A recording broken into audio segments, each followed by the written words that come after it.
Good. Okay. Well, welcome. Don't want to spare any, waste any moments here. So I'm Mariana Grohowski. Thank you so much for joining us today at the Conversations in Veteran Studies, and then of course at this particular breakout publishing in Veteran Studies. So I am joined today by Matt Becker, Ben Cooper, and John Kinder. To maximize our time, I have created a presentation that my speakers don't know about, which is just, I'm going to put it in the chat because that's what I'm going to do. And this, don't mind the parentheses around it, but this will take you to a presentation, a Google Doc presentation that tells you about the bios of everybody. And I wanted to maximize our time. And this way, everyone will know credentials for every one of the speakers. And then that information can go to the side. We don't have to waste time with that. And we can really focus on just talking about some good issues. So each speaker has about 10 minutes, but I'm going to defer my time to the conversations and questions. So if we could get started with Matt. Matt, I do have questions for you, but if you have something prepared to speak, you can also just speak. I mean, it's fine. Since you had the bios up there, that's kind of what we had thought about doing. Okay. I will just say that we launched the Veterans Series at UMass Press, I think it's 2018. It was an outgrowth of another series that we had, but it is turning out to be, sometimes when you are in the middle or in the early days of kind of creating a field, disability studies or something like that, it can really help to have a university press create a series, just like a journal as well, just the Journal of Veterans Studies, it kind of creates a center. So Ben Cooper's book was the first one launched in the series. That was in 2018, I believe. Is that right, Ben? And then we've got a couple coming out this next season. One by Mike Gambone, another one by Myra Mendable. One's on veteran memoirs. That's the Myra Mendable, and Gambone's sort of an overview. And then just to finish up, John Kinder's, I literally am bringing John Kinder's book to our press committee on Friday. It's an edited collection on marginalized veterans. It's going to be fantastic. It's going to pass, John. Don't worry about it. It's all good. And so that's all I'll say right now. We can move to questions. Okay, I do have one question because you have quite a few minutes, but okay. You mean the questions to the group? You mean the questions to the group? That's what you meant. Yeah, I mean, however you want to run this. I mean, but if you want to ask me questions right now, that's fine. Or we could open it to the three of us. Or... Yeah. Let's defer now to Ben. Ben, would you like to tell us a little bit about your work, your book, or Sure. Yes, first of all, thanks for having me. It's good to see Matt and John again. Liam, I see down there. And thank you, Mariana, also for having us here. Thank you also for being the lone person on Amazon to leave a review of my book. I appreciate that. So the book is called Veteran Americans and 2018. And so I want to approach kind of this conversation from the humanities perspective, obviously in English in particular. So, Liam and I were in a MLA panel several years ago. I think it was 2017. There was a special session on veterans, and I think it got at some of the obstacles or some of the headwinds that I'm also happy to talk about in terms of from the English side. And John, of course, I think you get at this more from a history and American studies side as well. But in short, my book, which is similar to, I think, what Liam's still ongoing project, was thinking about 19th century veterans experience and literary production more broadly. I am not a veteran. My father, I think in part by my interest in veteran studies comes from my father, who was a Marine and served two tours in Vietnam. But I've never been in the military. But I was drawn, early on to stories, as young people often are. And in graduate school, it suddenly dawned on me when I was studying the Civil War, which is, of course, an industry unto its own right, that I thought I knew a lot about the war and a lot about veteran writing already. I'd written a master's thesis beforehand on Vietnam literature. And suddenly it realized to me, I suddenly came across a John William DeForest novel, Miss Ravenel's Conversion from Secession to Loyalty, which some of you may know. And it was a real kind of shocking moment when suddenly I'd never even heard of this novel. And it was one of the lone novels that was actually published by a veteran of the war. And so from there, the project for the dissertation, and eventually the book that came to be published by University of Massachusetts Press, was to think about kind of the untold history, the long 19th century history of veteran authorship, because as I think is often the case, the 20th century gets so much of the focus. And look at our conversation that we just had, as is, rightfully the province of living veterans, people, contemporary veterans issues, be it Vietnam era vets or Iraq or Afghanistan. I was interested in speaking for, or trying to not speak over, but to try to make visible and give voice to historical veterans that were really submerged. And I think, Liam, I want you to jump in here. I'm sure you have some questions, because Liam is doing something similar. And so that project ends with the Civil War, but it actually kept going back further and further. So it kind of wants to think about prisoner of war narratives from the Revolutionary War, veteran memoir, from revolutionary veterans who were passing on, were in the process of the generation that was passing on in the 1820s. And then also some adventure novels in the Mexican War, then culminating in the Civil War. And that book, I think it was noticed by a variety of kind of humanities journals. It was reviewed in Early American Literature, American Literary History, which are fairly, flagship journals. But that is kind of the, what I'm trying to say, that is kind of the context where, I mean, people were noticing the book, people were noticing the intrusion of veteran studies in American literature.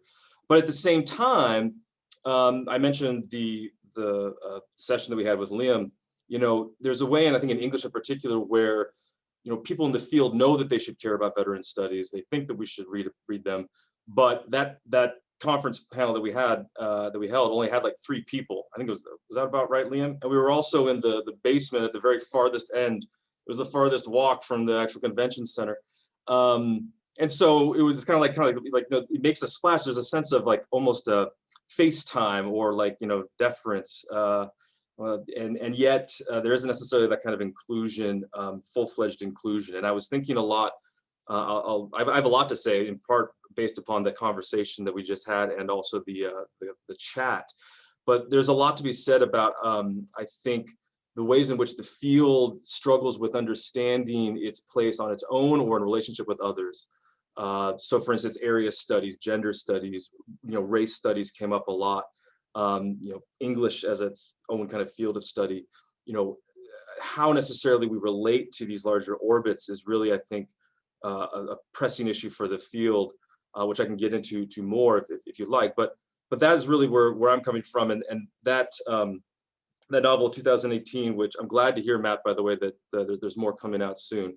But that's kind of the context where I'm coming from, and I take a little bit of, I don't know, safety in once again being a historical, literary historian, where I can not necessarily speak to the ongoing debates of living veterans, but try to kind of animate the voices of the past. But I will stop for a minute and let John speak, because he's much more contemporary than me. Yeah, John, thank you, Ben. And John, would you tell us about your work? No, that's no problem. I actually, so thanks for having me here today. I thought I would make a few conceptual points related to publishing in veteran studies, and then kind of opening up. And I should point out that as I listened to I learned a lot from the talk we just had, although I couldn't help but think, I was reminded of this scene in Mad Men, where people are pitching a new vision of the office to Don Draper. And Don Draper says, I don't think I ever heard the word client. And I didn't hear the word killing. I didn't hear the word death, right? I didn't hear like strategic bombing and civilian casualties. And this is important for me, because this is part of why I became interested in veteran studies. and why I think veteran studies is sorely lacking. So I should start by admitting that, like many folks, I didn't know exactly what it means, I still really don't know exactly what it means to publish in veteran studies. When I was writing my book, Paying with Their Bodies, American War and the Problem of the Disabled Veteran, I'm pretty sure I hadn't heard of a veteran study in 2015, or if I wasn't terribly cognizant of it. At the time, I thought I was doing disability studies, or I thought I was doing war and society studies. And indeed, that book was partly animated by my frustration with many conventional military histories or social narratives of war that fail to investigate its aftermath, especially for those who fight. And you can read a number of these otherwise well-written military histories that literally end as people are approaching the shore, on the way back to the US, and it's over, right? It's as if, war ends. And I, sort of was thought like, well, that's not how it happens. And so that's where my book, Paying with Their Bodies, American War and the Problem of the Disabled Veteran, came from. It became from this sort of moment in the early 20th century when people became very interested in what they called the problem of the disabled veteran, right? The kind of social, economic, philosophical, military problem that disabled veterans represented. And I end the book, my final section of my conclusion is called Toward a New Veteranology, which is ripping on Waller as a way for us to get at what a veteran studies of the 21st century or a veteranology of the 21st century might get us to. So that's where I started. My next veteran-related big project, which I'm co-editing with Jason Higgins, by contrast, comes from a different frustration. And in this case, this is a frustration that was very much referenced in our talk today, right? And that concerns histories of the so-called veteran experience, right? This singular veteran thing. And you can find even really good scholars who will still use this term, the veteran. And this sort of, kind of use of this terminology about the veteran experience ignores the lives and stories of large groups of vets, as we were getting at today. People of color, LGBTQ people, veterans with quote unquote shameful injuries, incarcerated vets, which my co-editor Jason Higgins is the real expert on. And so in this respect, our book, which everything goes well, will come out next year from University of Massachusetts Press. It's called Service Denied: Marginalized Veterans in American History. And it was interested in kind of coming up with this concept of the marginalized veteran, right? Or veteran marginalization. Like, what does it mean to talk about, the veterans who are left out of the stories of veterans that we tell? And we've got a great chapter by Barbara Gannon, for example, which is all about Spanish-American War veterans who are kind of not taken seriously by Civil War veterans, and they're not taken seriously by World War I veterans, and they're sort of left on the margins. And so we have a lot of interesting. I've got a chapter on anuretic veterans, people who get kicked out of the military for essentially wetting the bed, and so forth. So this book is meant to serve as a corrective to this universalizing and privileged narrative about who counts as a real veteran. And so in doing this has led me to a few broad conclusions, right? So here's what I'll read. So first, if veteran studies is to have a genuine academic value, it must be critical, right? And that means repeatedly asking the questions of, why are we studying veterans, right? Are we studying veterans for veterans' sake, right? Are we studying veterans as veterans? Or are we using veterans to get at something else, something larger? And I'm reminded of my advisor, Larry May, who was a historian of Hollywood. He was once sort of talking about these silent movies that he was studying, and he said, you know, you don't think I like this shit, do you? You know, I only study these movies because they allow me to get to some bigger picture, right? You know, I don't care about these movies. And I'll admit, when I wrote Paying with Their Bodies, I didn't really have the lives of real flesh and blood veterans at the forefront of my mind. I was trying to get at something bigger, right? The bigger kind of, you know, social, economic question about how the United States reckons with the aftermath of war. Whether I succeeded or not is another question, but that's where I was at. So anyone who publishes or seeks to publish in veteran studies, I think, has to wrestle with this issue, like, why are you studying it? Second, I came to veterans because I was frustrated that military history, in my mind, seemed to miss half the story, and as such was misleading. Thus, veteran studies would do well not to make the same mistake. That is, if veteran studies focuses only on the post-war experiences of former troops, it risks being just as misleading, right? Veterans don't just simply pop into existence, right? They're made, and as such, we should be interested in that process and in that history as well.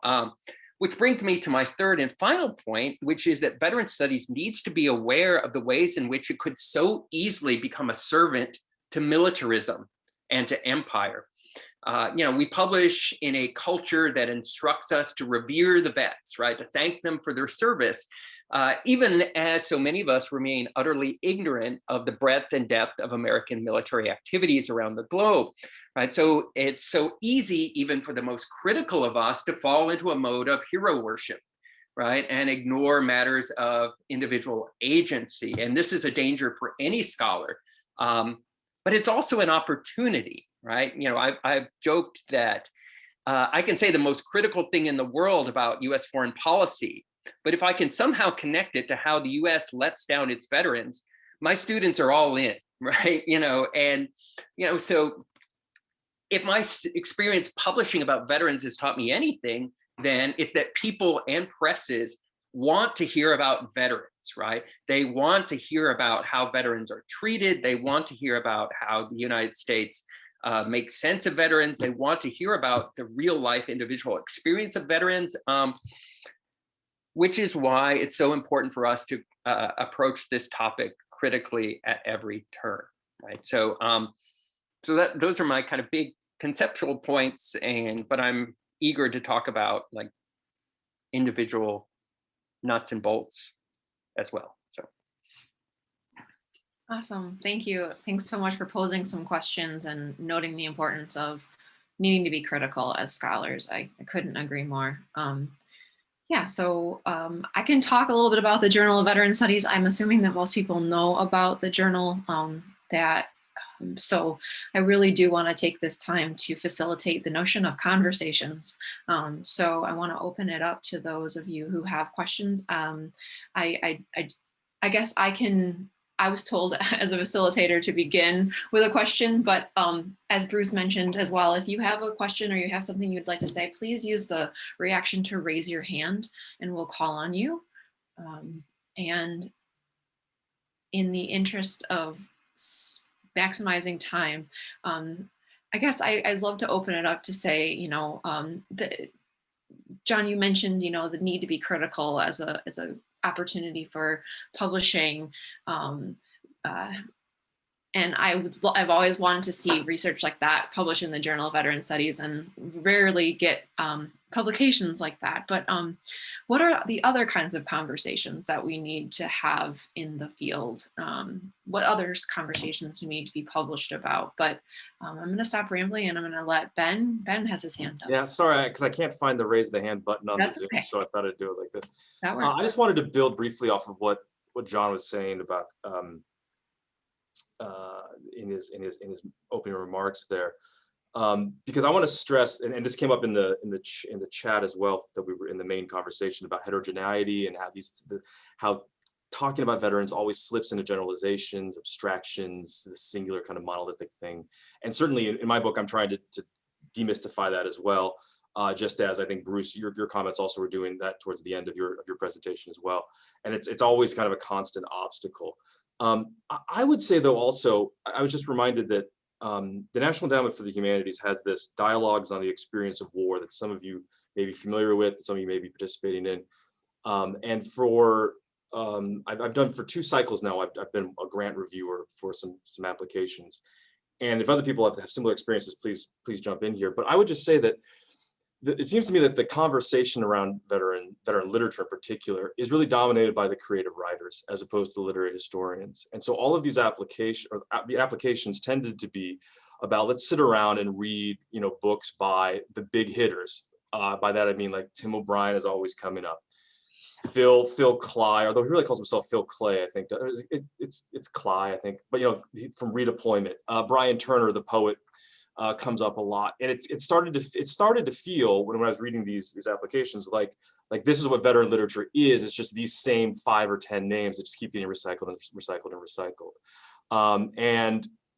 And so there's this need for diversification that is really that is pushed up against kind of a cultural attention span that doesn't have the time. So like in my book, I'm writing about a lot of obscure people that literary historians don't know about.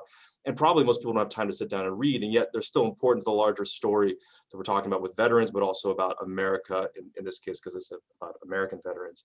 And so there's always this tension also when you were talking about, John, about the need between, are we talking about veterans or are we talking about something else, right? And if we're talking about veterans, are we talking about just a small little group of veterans or about, veteran experience more broadly? Because I always feel like I'm running the risk of being, in my work at least, about becoming kind of kitsch and niche. So for instance, last Veterans Day, a retirement home in St. Louis wanted me to zoom in and give a talk where we did like the Pledge of Allegiance beforehand. And I did it, it was fine. It wasn't like a problem. But then I get like the book gets picked up, Matt, every once in a while I get an email from somebody like a military museum. If anybody's in the Chicago area, you might know Cantini, which is like associated Cantini. So like the bookstore manager at Cantini somehow found my book and started writing me, hey, can I get your book? I'm like, sure. And so then he got like 5 copies from the warehouse. But like there's little moments like that where it's not necessarily mainstream. And maybe that's just the book and the nature of what I'm doing. But it feels as though it becomes very niche as opposed to there's like the big players once again, and that lack of diversification really becomes more and more apparent. So I don't have an answer to how we diversify the voices, the kinds of texts, the kinds of veterans that are being studied. But it is, I think, as we're all talking about, a constant obstacle.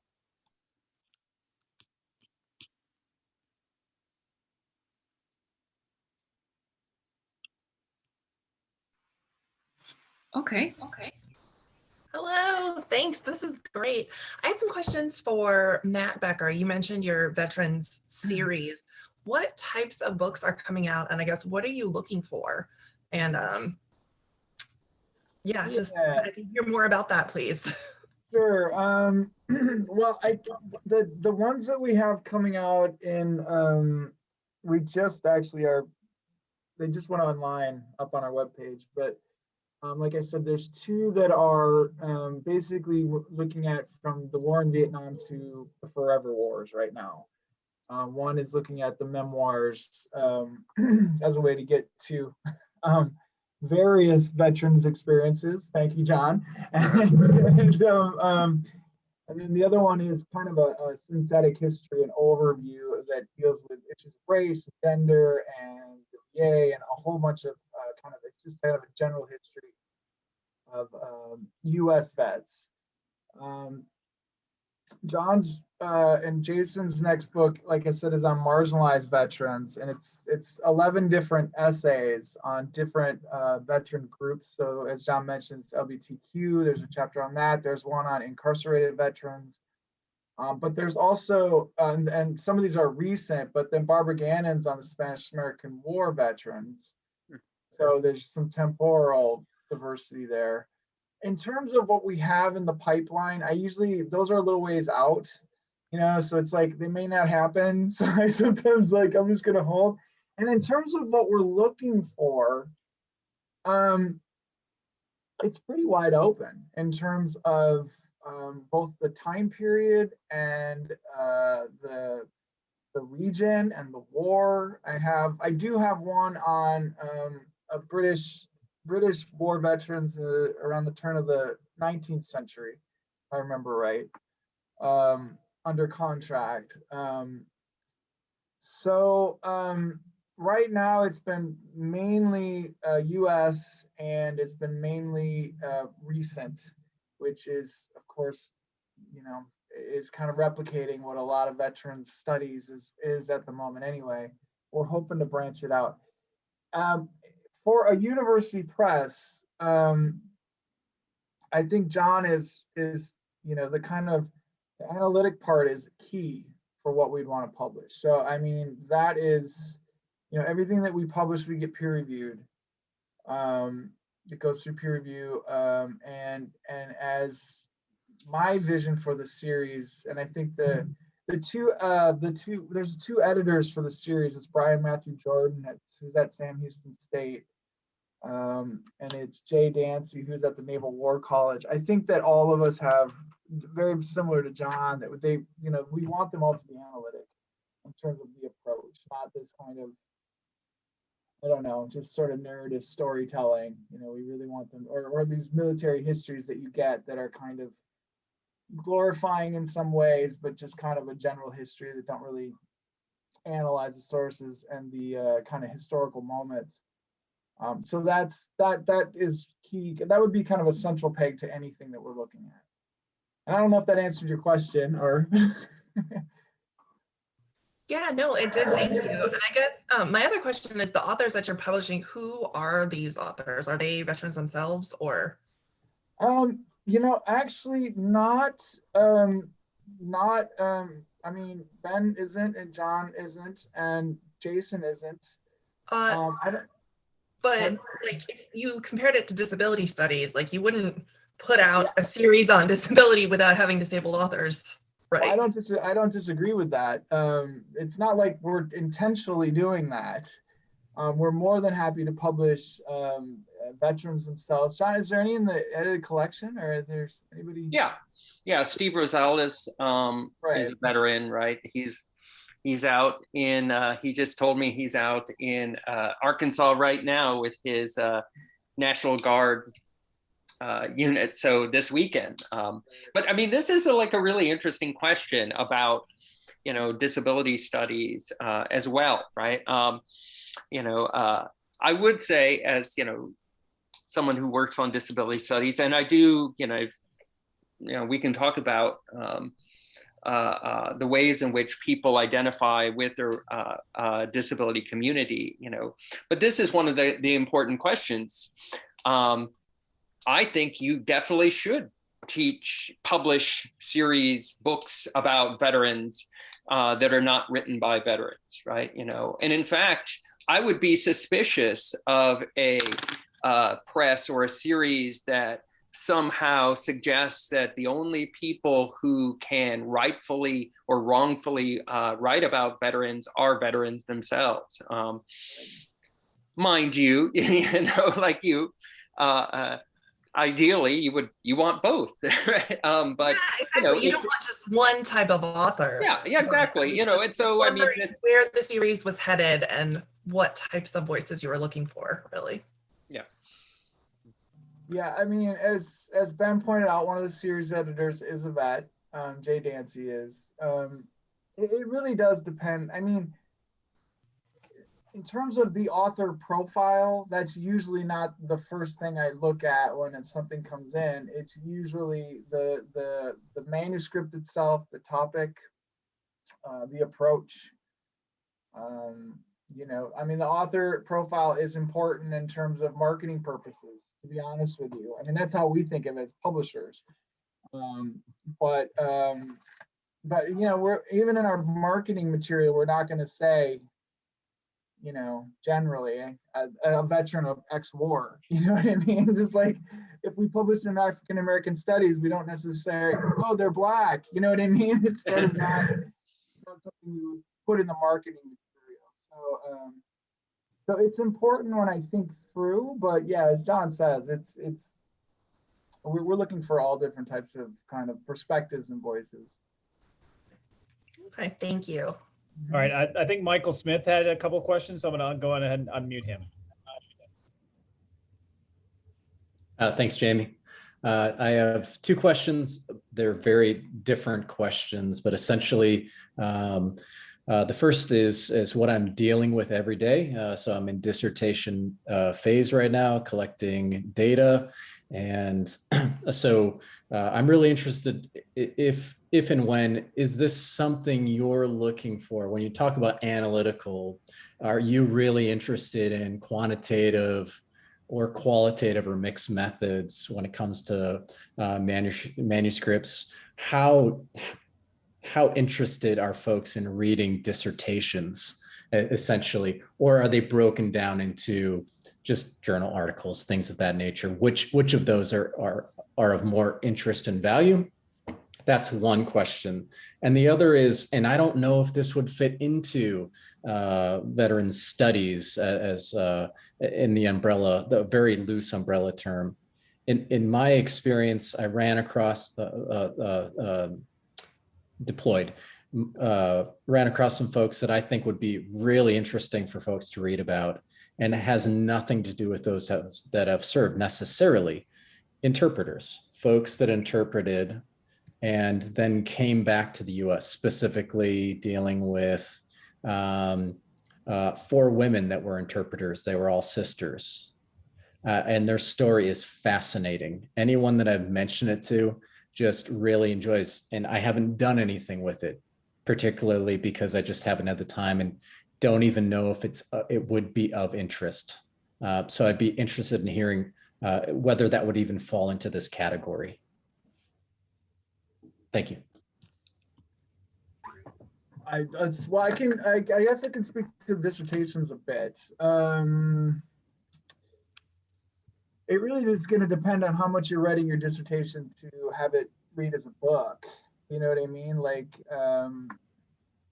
it's hard for me to fully know what your dissertation looks like and how far it is from a book. I mean, I think of, again, John, who I went to graduate school with. We both went to University of Minnesota, did our PhDs in American Studies. I read John's manuscript.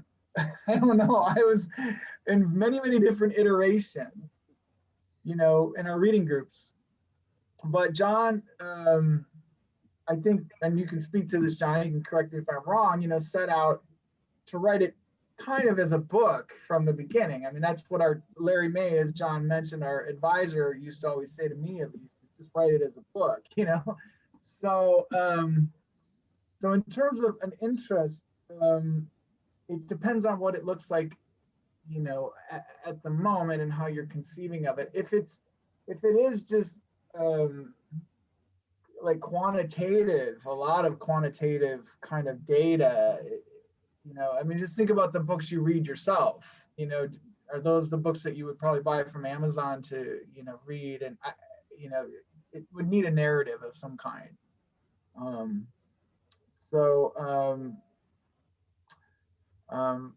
Yeah, I don't know if that answers your question, but I mean, that's kind of. Yeah, it definitely does, Matt. That's really helpful. Yeah, thank you.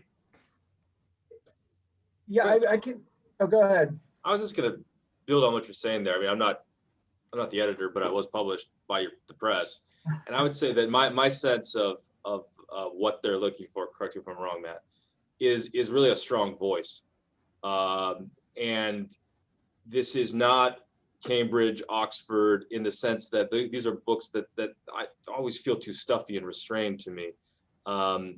And, you know, if you were to pick up my book, I think you would see that right off the bat. I mean, it's colloquial is the wrong word. It's not informal, but it is conversational and assertive at the same time. And so that's what I think that means by my narrative, that academic books, we all understand that word differently, that adjective academic differently, but there is a space in UMass, I think in particular, for a real kind of authorial presence. Not, maybe I'm saying that wrong, but like, you know, write a book like you're a person as opposed to like you're a graduate student. Not that graduate students aren't people, right? But you know, we get through it and they're like, all right, just did that. and nothing against UMass. I would also say though, I mean, UMass is a great place to publish. I dropped in the line there is the chat as well that University of Iowa had an interest at one point in veteran manuscripts. Rutgers, I would also just point out, Rutgers University Press has ongoing, I believe, an ongoing series on the war on terror, on kind of contemporary wars in particular. And so, while of course all these questions direct at Matt because he's the guy that's right here. There's some other kind of spots as well, I think, that are just worth mentioning for everybody to pursue as you're thinking about if you really are working on monographs. So is Liam or Amanda next, Jamie? I think it's Liam, so I'm going to go ahead and ask Liam to unmute. Thanks. I just wanted to underscore the comments about being critical, having a critical perspective, being part of what makes the scholarship valuable.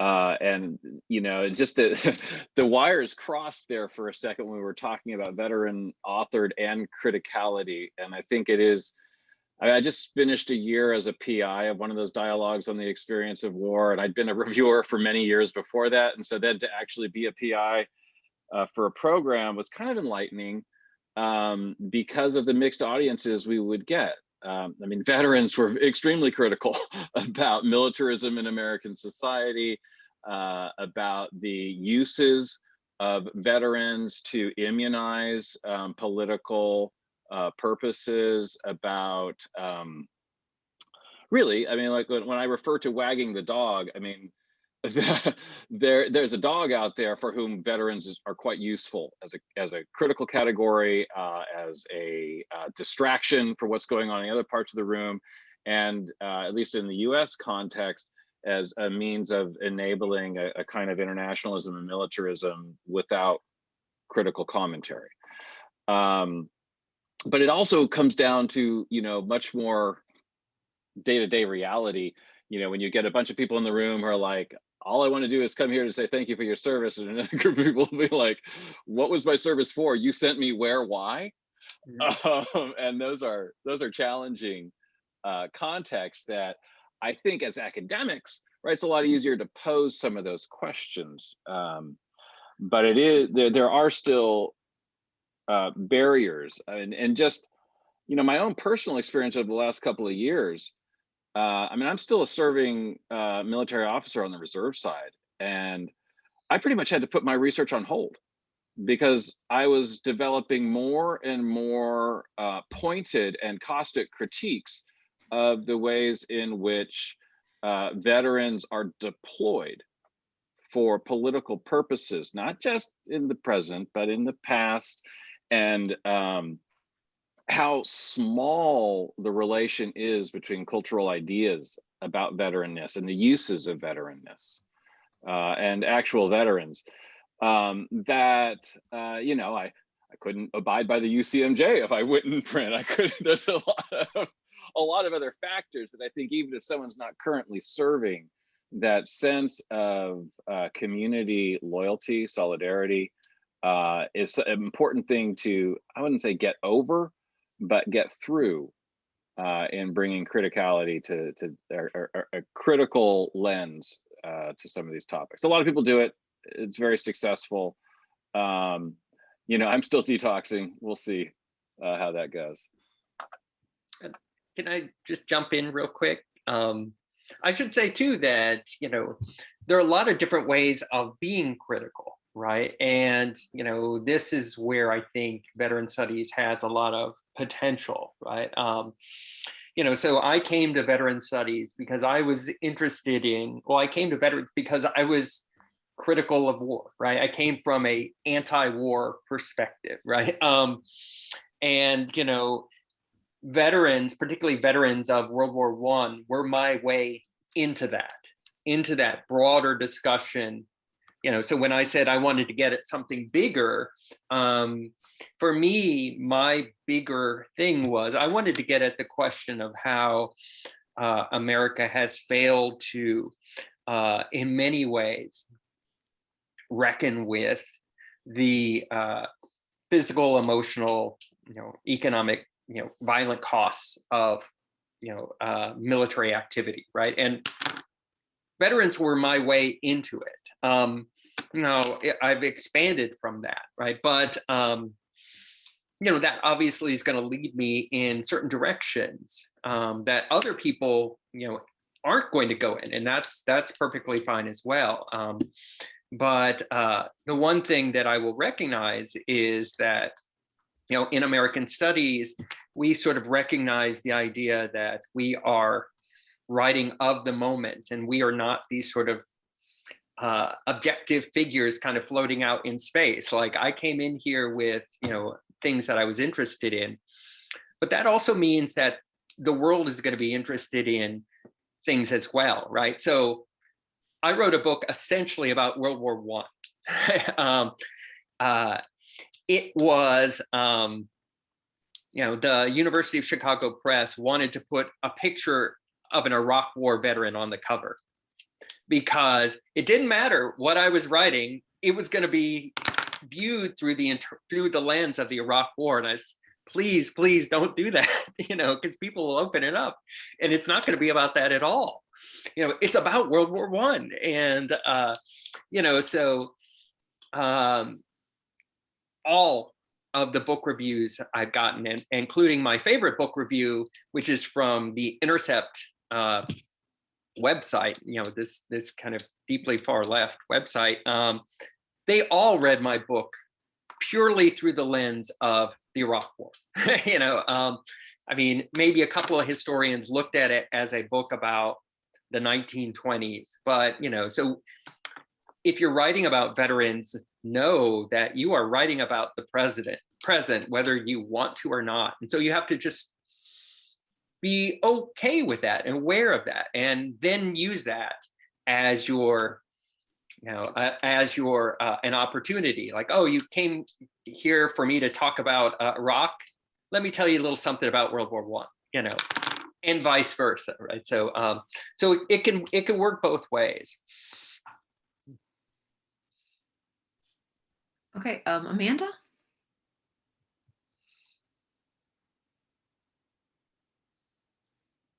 Hey, everybody. Can you hear me okay? Great. Perfect. I really just kind of wanted to get some feedback as to how you thought about what concerns me, and a lot of this was covered some in the chat from the main session, was the really critical and kind of generalization that was really going on with veterans. And now, while I'm working on my dissertation right now, and I know that there's a strong, sense of having to remain unbiased, I've really thought about doing other published works where I could be more freely critical. And one of the things that I really would like to write about, and whether you thought this would be something that could be published somewhere, is I would like to speak to the dangers that I feel will happen in this generalization of military, in this deficit model, and they're broken, and they're, white nationalism, and even recent comments from our president that were very similar to that aspect.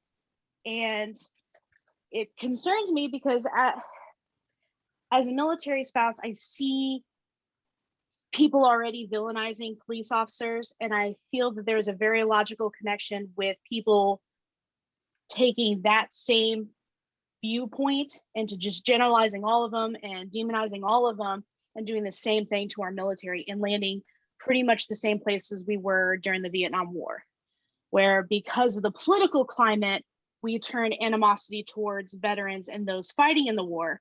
And I could see something very similar happening with today's veterans.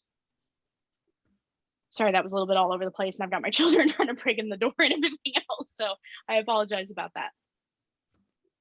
I thought it was pretty clear. Yeah, I thought it was pretty clear. You're asking if there's an interest in the challenging this broken narrative. You're asking about, am I right?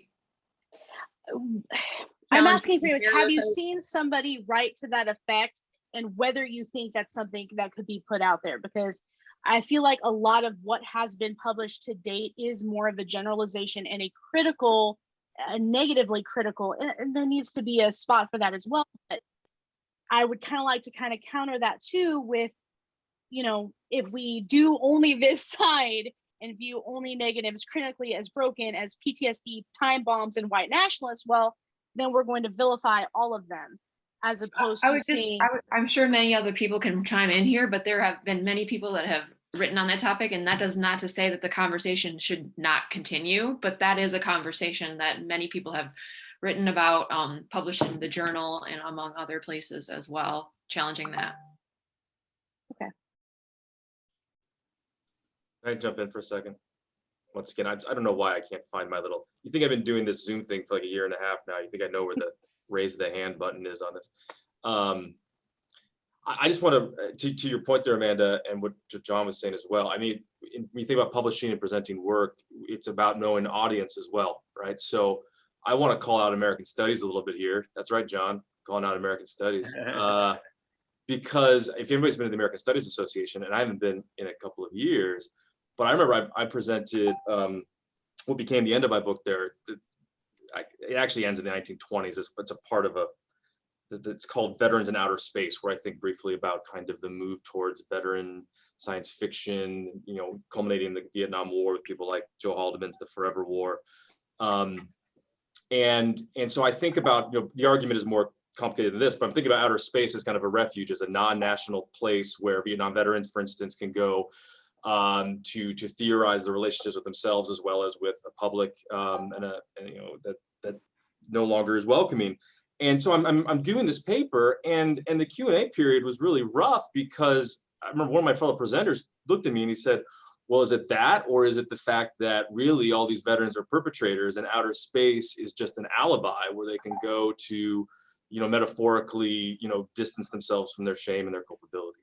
And it's like kind of it's that implicit bias that Anita was also talking about in the chat in the main room. I mean, that's him. That's an American Studies guy who can't put his, I mean, guy or gal, that's an American Studies person who can't see past his own anti-militarism, right, which may be justified, but the reluctance to see in that academic setting, you know, a veteran as an artist, as a person who is interested in expressing and exploring their own experience. I mean, that kind of anecdote, I think many people in this room, in this, you know, has the same kind of, you know, experiences where you're pushing up against that bias that I mean, hopefully, you know, we want it to not be there, but when you're trying to get published, when you're trying to get papers accepted and get people reading your work, I think we need to always be aware of it. So Amanda, what you're talking about is important, but it's about how necessarily you can try to, I don't know, diffuse that bad faith that you're going to get in some quarters of academia. That sounded pessimistic, but I think it's also realistic. No, actually, that was very helpful. Thank you. It made me think of some things I hadn't really thought of before.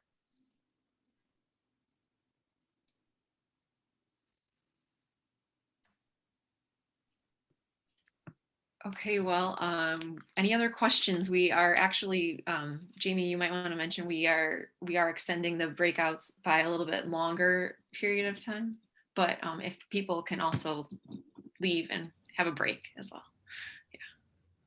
Yeah, we got extended 5 minutes, so we have about 15 more minutes if anybody has any other questions or any comments. Yeah, Liam. Oh, sorry, go ahead, Wayne. Yeah, sorry. Yeah. Oh. There we go. I was going to try to unmute or find the raise a hand feature, and for me, it's not working either. So we're going to get into a fight with Zoom today. But Amanda, I would say that I threw it in the chat. It just depends on I'd say it look at your audience that you're trying to write to, and that's where it really comes into play.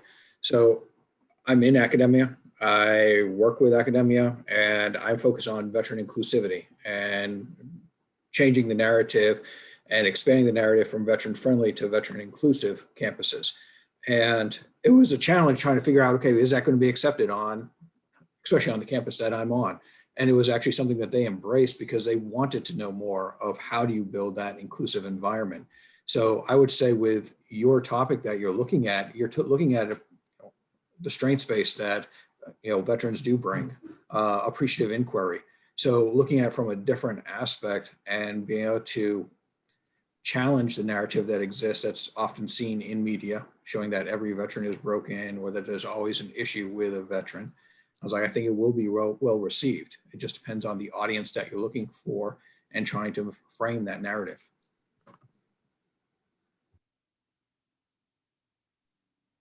Liam. Hey, thanks. Yeah, if you click on participants, you'll see at the bottom of on the right, then when the participants show up, where your raise and lower hand options are. But I think if we've talked a lot about books, journals are great, and obviously the Journal of Veterans and Society, Journal of Veteran Studies, sorry, is a premier venue. I've done some publishing with JVS, but I've also thought it's really important to stay connected to my discipline because of some of the issues that we're talking about. The ways in which Ben's talked about, maybe some ghettoization of scholarship or feeling niche. I very much am interested in how scholars in my field find the usefulness of the discourse of veterans, the ways in which the priorities in literary studies around areas of, say, militarism, right, or intersectionality. Intersectionality is a powerful lens to look at veteran identity. And I think these are ways in which, if there's a special issue on intersectionality, right, and you get someone talking, veteran, woman, African American, and it is where the conversation belongs, and it's also powerfully integrated into the discipline's interests, field. So in terms of the publishing part of this, I was just curious, where people do publish, where you pursue an audience. We've talked about books, right? Books have a long runway, a really long runway. And journal articles are a great way to push conversations. They circulate really well, especially in graduate education. I'm always teaching different articles I've come across in the previous years before a seminar. So Liam asked, where are people publishing? Is that what you're saying? Like within their specific disciplines on this topic, not just veteran studies out beyond? Yeah, it's a great question. Anyone want to contribute?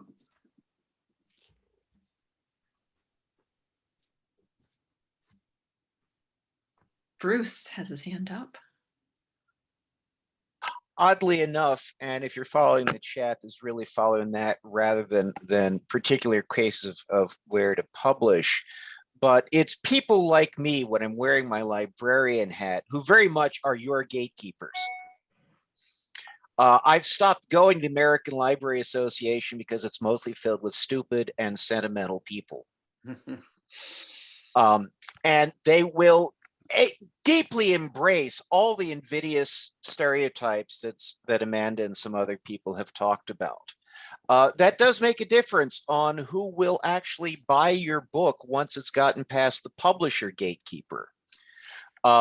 Journals are, we just canceled $1.5 million of Elsevier journals this year. Journals, the political economy of journal publishing is really fraught. And I think Liam's point about do you publish in a disciplinary journal, at least one that's established, is an important one to keep in mind. On the other hand, how do you still can face that gatekeeper problem?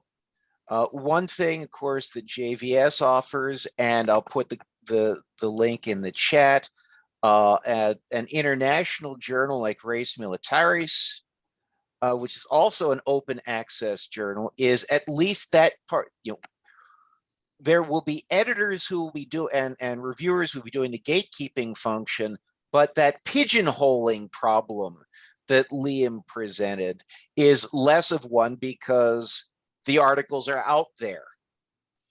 And at least with JVS, I don't know about how res militaris, since it's published upstairs in my library, we're actually absorbing the cost. There are no page fees, no article processing charges in JVS. So again, the whole point of the open access model is, one, you can get around some of that stereotyping, gatekeeping, pigeonholing problem, but also by virtue of the availability, you have the possibility of reaching other academics, particularly in less well-heeled institutions. And again, interested people who are just out there somewhere with internet access, which is also why we've done the conference presentations or proceedings open access.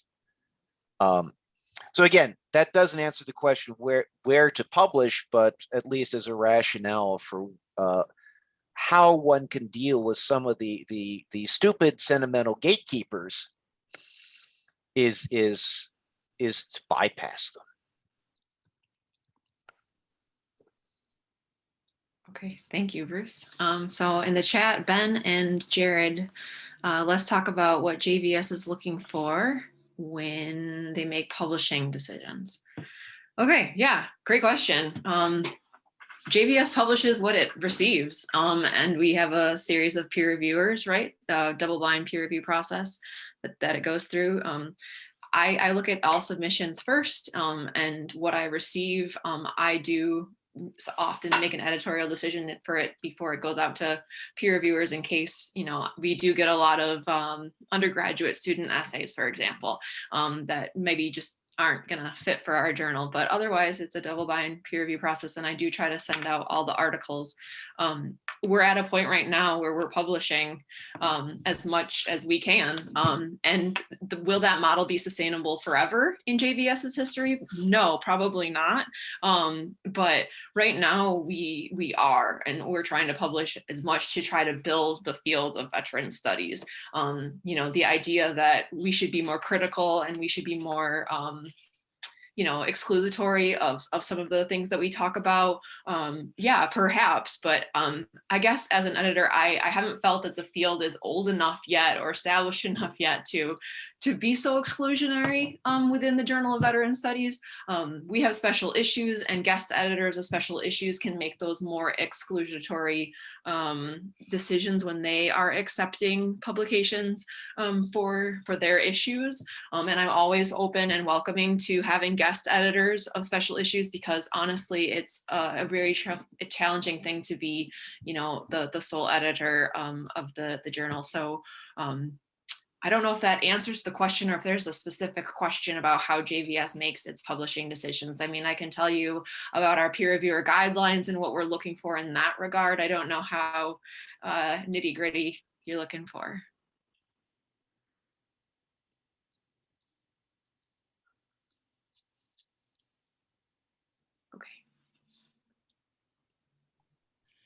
Can I follow that up, Mariana?